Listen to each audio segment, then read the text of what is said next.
bodo amat yang dikarang oleh Mark Manson. Sebenarnya buku ini ditulis dalam bahasa Inggris dan sudah diterjemahkan oleh S. Wijaksono yang diterbitkan di Jakarta pada Gramedia Indonesia tahun 2018. Buku ini memiliki halaman sebanyak 243 halaman. Sinopsisnya, buku ini menceritakan kisah Helen Bukowski, seorang pecandu alkohol, narkoba, kasar, pelit, dan tukang utang yang suka berjudi dengan wanita. Ia bercita-cita menjadi seorang penulis. Karya Bukowski selalu ditolak oleh hampir seluruh majalah, namun ia tidak pernah menyerah dan putus asa. Ia selalu terus menulis dan mengarang puisi. Tumpukan yang mengunjungi dan merendahkan karyanya menumpuk hingga ia menjadi editor sebuah majalah pada usia 50 tahun. 30 tahun kehidupannya hampir seluruhnya tidak berarti dalam bayang-bayang alkohol, narkoba, perjudian, dan prostitusi yang sudah terlalu lama. Sampai akhirnya ia sukses dengan judul novel pertamanya, yaitu Post Office, didedikasikan untuk tak seorang pun. Popularitasnya melampaui harapan setiap orang. Popularitasnya jauh melebihi ekspektasi. Meskipun dia sukses, dia tetap seperti dirinya, yaitu dengan tetap menggunakan minuman, menggunakan narkoba, dan bermain wanita. Sukses tidak mengubah hidupnya menjadi lebih baik. Baginya cuek dan masa bodoh amat adalah cara mudah untuk mengubah harapan hidup dengan memilih apa yang penting. Karena hidup pada dasarnya hanyalah serangkaian masalah yang tidak pernah berakhir. Buku ini menceritakan kisah nyata kehidupannya saat ini, memiliki banyak masalah yang membuat kita kuat dan mencapai tujuannya.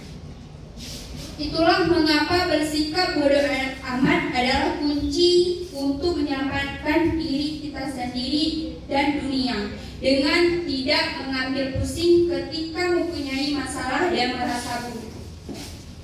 Itu artinya kamu sudah memutuskan lingkaran setan. Kematian juga menjadi alasan kenapa kita harus bersikap bodoh amat, karena kita dan orang yang kita kenal juga akan mengalami meninggal suatu saat nanti. Oleh karena itu, jika kita memperdulikan sesuatu tanpa mempertimbangkan pertimbangan yang matang, maka hidup kita akan kacau.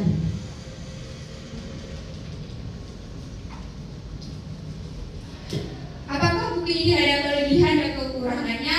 Tentu saja ada. Simak pembahasan selanjutnya. Pertama, kita akan membahas apa saja sih kelebihan buku ini.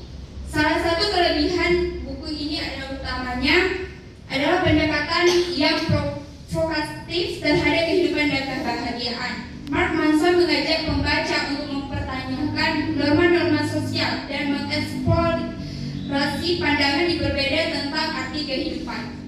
Pendekatan yang kontroversial memancing pembaca untuk merenungkan ulang apa yang benar-benar penting dalam kehidupan.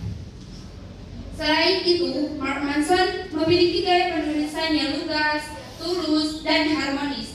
Ia menggunakan bahasa yang mudah dipahami dan menekankan pesan-pesan dengan penggunaan analogi dan cerita pendek yang menarik.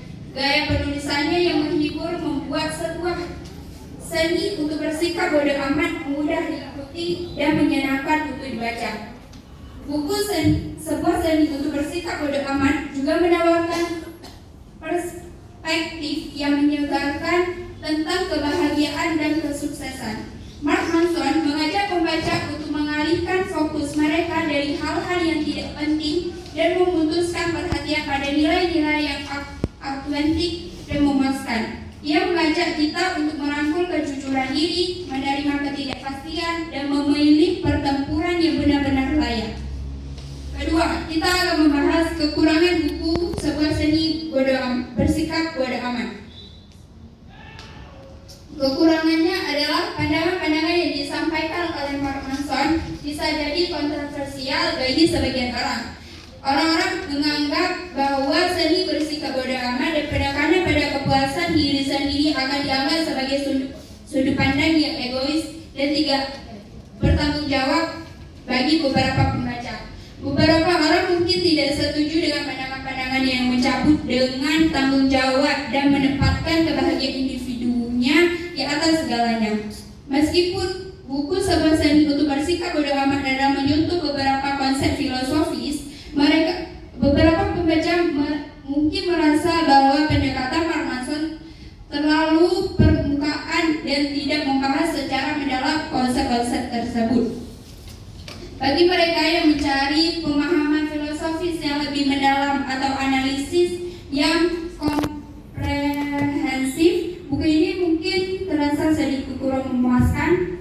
Selain itu, pendekatan Mark Manson yang lugas dan kontroversial mungkin tidak sesuai dengan selaras dan kebutuhan semua pembaca. Beberapa orang mungkin merasa bahwa buku ini terlalu keras dan tidak relevan dengan kehidupan mereka.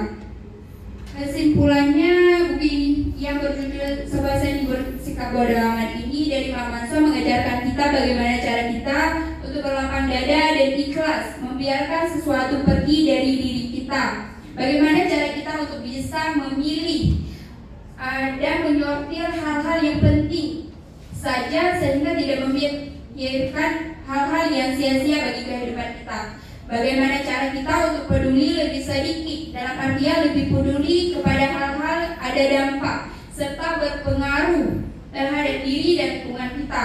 Serta buku ini juga mengajarkan kita jangan berusaha yang mengakibatkan diri menjadi lebih buruk, seperti kita selalu berusaha agar terlihat lebih cantik, terlepas dari seperti apa kecantikan kita sesungguhnya, sehingga semakin mati-matian kita berusaha untuk agar terlihat lebih cantik, maka kita akan semakin merasa tidak cantik dan tidak menghargai diri sendiri. Sekian yang dapat saya sampaikan. Mungkin ada pertanyaan dari